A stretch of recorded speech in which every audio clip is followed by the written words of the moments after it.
So, good morning or good night, depending on where you are in the world, and welcome to another album review of the Chill Dude on a Couch. I'm your host, Hector, and today I'm gonna talk about the fourth album by Zeal and Ardor, and it's called Greif, which I thought it was meant grief, but it's spelled G-R-E-I-F, so maybe it's grief in other language. So, this is the band's fourth album. It's 14 tracks, 42 minutes in length, and Zeal and Ardor is a band that fall under the branch of avant-garde because they experiment like gospel music with slate music, with black metal, and they have I think their second album is the one that I enjoyed the most, and their last album was pretty good. So on album number 4, do they keep that momentum going or do they experiment? So this album, I think they tone it down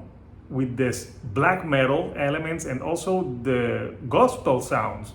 And it almost sounds like a band that it's trying not to get pigeonholed. I don't know what they want to do. Like, do we want to try something different, or maybe have it sound more commercial? Because this to me sounds, even though it's more experimental sound, I think it sounds more like a commercial record than some of the stuff that they have done in the past. Yes, they have some black metal elements and some gospel sounds sprinkled here and there, but I think not too much. And I think that something that really hurts this album is that, I'm sorry, but I think there's a lot of like filler tracks that musically they sound very same. And to me, I'm sorry, I was kind of bored, to be honest, for most of the of this record. There's some tracks that I found that yes, they stand out and they were good. For example, I think Fend You Off, which is like the second track on the record, it's by far to me the strongest song on this record. It's got everything that you like from Zeal and Ardor. It's got like that gospel tinge to it with the black metal and some like great guitar riffing, and it sounds menacing. So that is the track to me that it's the best track on the record. But you have tracks like Kilonova, which sounds like more like electronic, and like it keeps, the song really doesn't do anything. It just stays like in the same, like musically and the voice.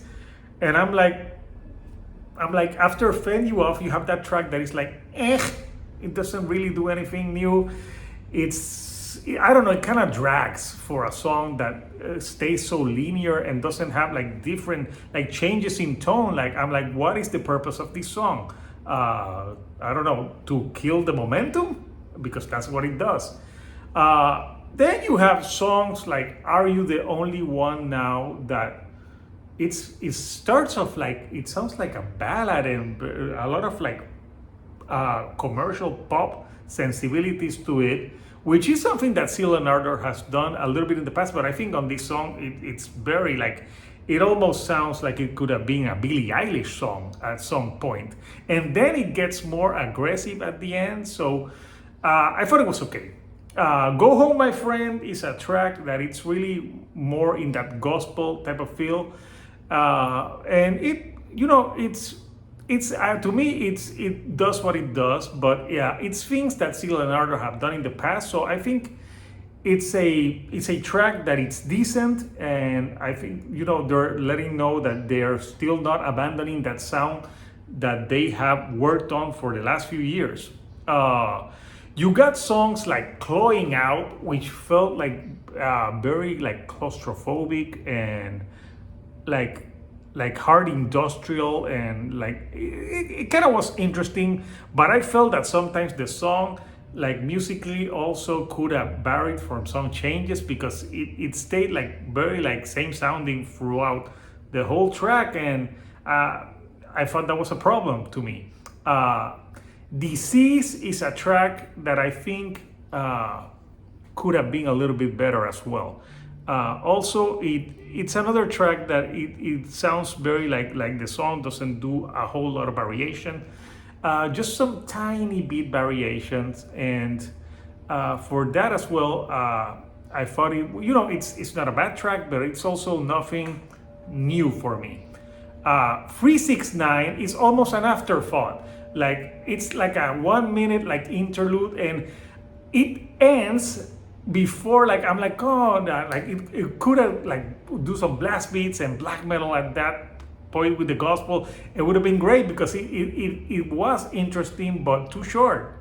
The other song that I really like in this record is Frill. I think Frill is a great track, and it's got some changes, it's got some aggression to it, and also the black metal like shines a little bit, but also the clean vocals as well. So I thought that was a track that I enjoyed.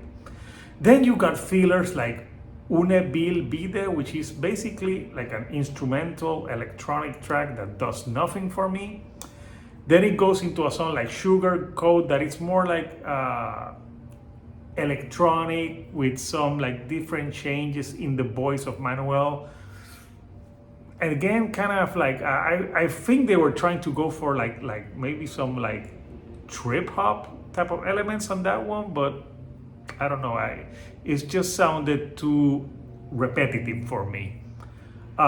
You have songs like Solas, which it starts more of like a ballad and some clean singing on it, and then it changes and it goes more into the aggressiveness.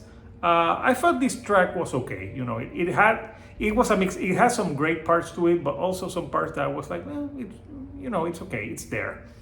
Hide in Shade, I think, is the other track that I think is one of the best ones. There's like 3 tracks that I really enjoy from this record. And Hide in Shade is a great one. It's again, I think when the band does the gospel and the black metal together, it's where they shine. This one has a great chorus to it, and it should have been the album closer, but no. They end the song with To My Ilk, which is a very mid-paced, slow song that really builds no momentum. It's just there. So it's like a whimper of an ending. So yeah, 14 tracks, and out of 14 tracks, I just think that 3 tracks are really solid. Other ones are like okay, and a few of like filler intro and interludes that just doesn't do anything. So yeah, to me, this is a disappointing record. I wouldn't say if this was an episode of my Is It That Bad? It's a thumb sideways. It's not bad, but it's also not their best record. If I have to say, rank their records, I think this is Zeal and Ardor's weakest release to date. So I want to know from you, Couchers, what did you think of Zeal and Ardor-GREIF? Did you think it was their best album, or like me, were you kind of bored and disappointed with this record? Comment down below. And if you like the videos that I'm putting out, do not forget to give me a like, and do not forget to subscribe. That helps me with the YouTube algorithm to get to more people like yourself. So until next time, Couchers, this is Hector, the Shield Dude on the couch, and I'll see you all right here on the couch. Thank you and goodbye.